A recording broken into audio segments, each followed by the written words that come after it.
आज से 3 साल पहले बांग्लादेश ने रशिया के साथ एक कॉन्ट्रैक्ट किया था। उस कॉन्ट्रैक्ट के तहत बांग्लादेश ने रशिया से एडवांस्ड हेलीकॉप्टर्स खरीदने थे।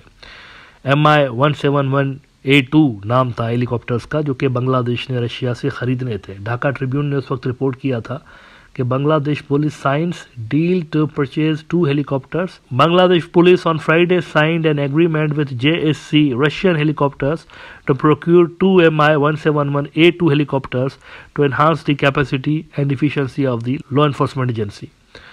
अब 2021 से लेकर ये हेलीकॉप्टर आज 2025 आ गया है, लेकिन अभी तक बांग्लादेश को डिलीवर नहीं हुए। ये बहुत पहले डिलीवर हो जाने चाहिए थे, लेकिन नहीं हुए।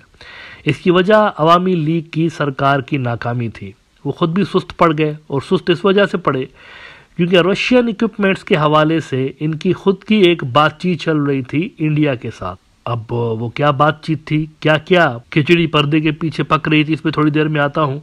लेकिन पहले एक गुड न्यूज़ आपको ये बता दूं कि ये जो मामला इतने अरसे से लेकर खटाई में पड़ा हुआ था और इतने अरसे से लेकर पेंडिंग था, तो मोहम्मद यूनिस की सरकार आते साथ ही, जैसे कि हम देख रहे हैं, डिफेंस के सेक्टर को बूस्ट करने के हवाले से वो कोशिश कर रहे हैं। खास तौर पर ध्यान दे रहे हैं एग्जिस्टिंग जो कॉन्ट्रैक्ट्स हैं, जो कि पिछली सरकार करके गई है, लेकिन deliveries due to some reason नहीं हो पा रही। तो ये कोशिश कर रहे हैं कि पहले उनको फास्ट ट्रैक पर लाया जाए और जल्दी वो जो एग्रीमेंट्स हैं उनको कंप्लीट करवाया जाए। तो इसी हवाले से उन्होंने काफ़ी कोशिशों के बाद ये वाली जो डील है वो रशिया से मुकम्मल करवाई है।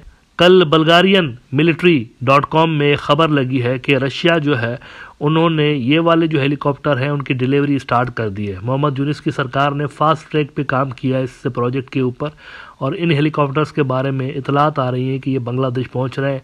वो कहते हैं Russia begins delivering Mi-171A2 helicopters to Bangladesh. इस डील की सिग्निफिकेंस क्या है, इसके हवाले से वो कहते हैं कि इन दिसंबर 2024 the first helicopter with registration number S3CPA made it's debut in Russia undergoing the final stage of factory flight tests. This is not just a purchase. It's part of a strategic project that will transform the way Bangladesh secures its internal safety. वो भी बड़ी ज़रूरी होती है obviously. Military के साथ साथ अंदरूनी सतह पर भी जो फोर्सेस हैं उनका स्ट्रांग रहना ज़रूरी है, क्योंकि बाज़ औक़ात ऐसा होता है कि मुल्क के अंदर ही बहुत सारे ऐसे ग्रुप्स होते हैं जो कि बहुत ज़्यादा पावरफुल हो जाते हैं देखते ही देखते, और फिर जो लॉ इन्फोर्समेंट एजेंसीज मुल्क के अंदर मौजूद होती हैं आर्मी के अलावा, वो फिर मुंह देखते रहते हैं एक दूसरे का कि जिनको कैसे दोबारा बोतल में बंद किया जाए। इसका एक सिंपल सा मिसाल अपने रीजन के अंदर अराकान आर्मी देख लीजिए। स्टार्ट में ये नॉन स्टेट एक्टर था ना, एक ग्रुप था, रिबेल ग्रुप था, बागी ग्रुप था, जो कि मुल्क के अंदर क्रिएट हुआ, और देखते ही देखते फिर ये म्यांमार की आर्मी से ज़्यादा पावरफुल हो गया। तो अंदरूनी सेफ्टी बड़ी ज़रूरी होती है। अंदरूनी जो फोर्सेस है ना, चाहे वो पुलिस हो या फिर दीगर जो फोर्सेस हो, उनका पावरफुल होना भी बड़ा ज़रूरी होता है। तो मोहम्मद यूनिस की सरकार ने फास्ट ट्रैक पे काम किया और डिलीवरी इस जो हेलीकॉप्टर है इसकी स्टार्ट होने जा रही है।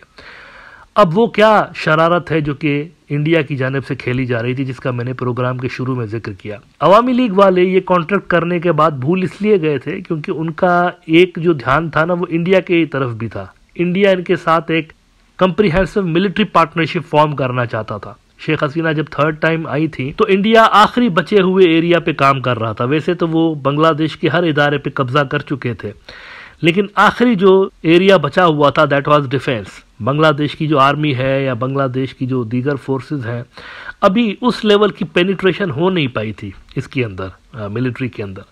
तो आखिर में ये बचा हुआ था कि इस इदारे को, बांग्लादेश के इस इदारे को इंडिया के अंडर में कैसे लाया जाए, इसके लिए एक साजिश बन रही थी। और उस हवाले से 2-3 इंपॉर्टेंट एरिया सेलेक्ट कर लिए गए थे कि जहां पर ये बांग्लादेश की मिलिट्री को इंडिया के अंडर लाने की कोशिश कर रहे थे। अच्छा, 2010 से 2020 तक सिपरी वालों की डेटा आई थी, और सिपरी वालों की डेटा में कहा गया था, ये एक Stockholm International Peace and Research Institute दुनिया का एक बड़ा इदारा है, इनकी जो मिलिट्री के हवाले से रिपोर्ट्स होती हैं वो क्रेडिबल होती हैं। उन्होंने कहा कि 2010 से 2020 तक बांग्लादेश ने जितने भी हथियार लिए उसमें से 72% जो थे वो चाइना के थे, मेड इन चाइना। 72% बांग्लादेशी जो हथियार थे वो चाइनीज़ थे। इसका मतलब ये है इस वक्त जो बांग्लादेश की आर्मी की जो इन्वेंट्री है ना, जो इनके हथियार हैं, उसमें अक्सर तादाद चाइना की है। तो चाइना रिप्लेसेबल नहीं है इतना आसानी के साथ, उसको कोई रिप्लेस नहीं कर सकता बांग्लादेश के अंदर। उसके बाद दूसरे नंबर पर रशिया आ रहा था। 12% जो प्रोक्यूरमेंट हो रही थी मिलिट्री की वो रशिया से हो रही थी, बाकी 16% में सारे के सारे मुल्क आ गए, सब आ गए उसमें। अब इंडिया ने जो नज़र रखी थी शुरुआती तौर पर वो इस 12% पे रखी थी जो कि वो रशिया से ख़रीद रहे होते हैं। प्लान ये बनाया गया था कि जो परचेजिंग हो रही है रशिया से वो वाया भटिंडा होगी। वाया भटिंडा यानी डायरेक्टली नहीं, इनडायरेक्टली। पहले इंडिया खरीदेगा रशिया से वो चीज़ें, फिर बांग्लादेश इंडिया से खरीदेगा। यानी पहले वो चीज़ इंडिया आएगी, मिलिट्री का वो जो साजो सामान है, स्पेयर पार्ट्स हैं, पुर्जे हैं, जो भी है, ज़्यादातर मेंटेनेंस के हिसाब से पुर्जे, एग्जिस्टिंग इन्वेंट्री में जो पुर्जे इस्तेमाल होंगे मेंटेनेंस के लिए, पहले इंडिया आएंगे, इंडिया से बांग्लादेश खरीदेगा, रशिया से इंडिया, इंडिया से बांग्लादेश। तो मिलिट्री को थोड़ा सा इंडिया के ऊपर डिपेंड करने की कोशिश की गई। दूसरा इसके अलावा ये था कि इंडिया के जो चिल्लड़ किस्म के हथियार हैं वो भी बेचने की तैयारियां हो रही थी। हिंदुस्तान टाइम्स, ज़रा मैं आपको रेफरेंस दिखा दूं उस ज़माने का, जनवरी 2023, आज से 2 साल पहले। India eyes Bangladesh as market for range of military hardware. देखें, इस प्रोग्राम में कोई भी बात ऐसे बिना रेफरेंस के मैं करता नहीं हूँ, रेफरेंस आपके साथ शेयर ज़रूर कर रहा होता हूँ। और Hindustan Times as you know India के सबसे बड़े न्यूज़ आउटलेट्स में से एक है। ये ज़रा खबर का हिस्सा तो देख लीजिए। India is eyeing Bangladesh as a market for a range of military hardware from specialist vehicles to helicopters and maintenance of Russian origin equipment following the operationalization of a $500 million line of credit for defense purchases. People familiar with the matter said. अब ये क्या चक्कर है? हथियार है Russia के, made in Russia, maintenance करेगा India. कैसे? मेड इन इंडिया वेपन नहीं है, मेड इन रशिया वेपन है, लेकिन उनको मेंटेन कर रहा होगा इंडिया, इंडियन कंपनीज मेंटेन कर रही होंगी। यानी इसमें जो पुर्जे लगेंगे उन हथियारों के अंदर, उन इक्विपमेंट्स में, वो पुर्जे आ रहे होंगे कहाँ से? रशिया से इंडिया, इंडियन कंपनीज, फिर इंडियन कंपनीज आगे यहाँ पर इनको सर्विसेज प्रोवाइड कर रही होंगी मेंटेनेंस की। इससे क्या होता? बांग्लादेश की मिलिट्री खुद इसको मेंटेन नहीं कर रही होती, उनकी जो ऑपरेशनल कैपेबिलिटी है वो श्रिंक हो जाती है। वो किसी और को, इंडिया को बोल रहे होते कि आप जरा ये मशीनें हमें मेंटेन करके दें। इससे इंडिया को क्या फायदा होता? वो जो 12% रशियन इक्विपमेंट्स का शेयर है ना बांग्लादेश की आर्मी के अंदर, इन्वेंट्री के अंदर जो 12% इक्विपमेंट्स हैं और हथियार हैं वो मेड इन रशिया है, वो चला जाता इंडिया के अंडर में, डायरेक्टली इंडिया के ज़रिए असर चला जाता।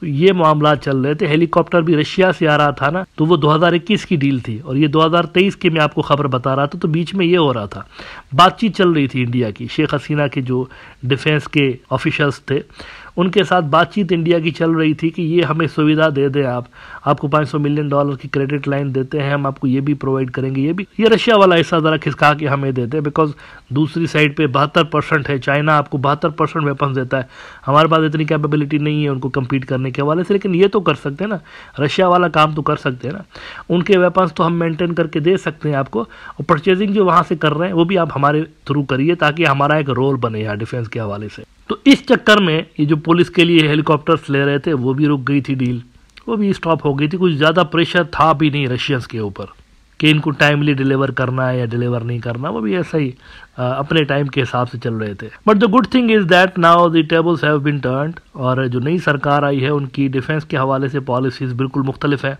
और काफ़ी रियलिस्टिक भी है, और इंडिया के हवाले से बांग्लादेश की जो पहले वाली पॉलिसीज़ हैं ये तेज़ी के साथ उसको अनडू करते चले जा रहे हैं।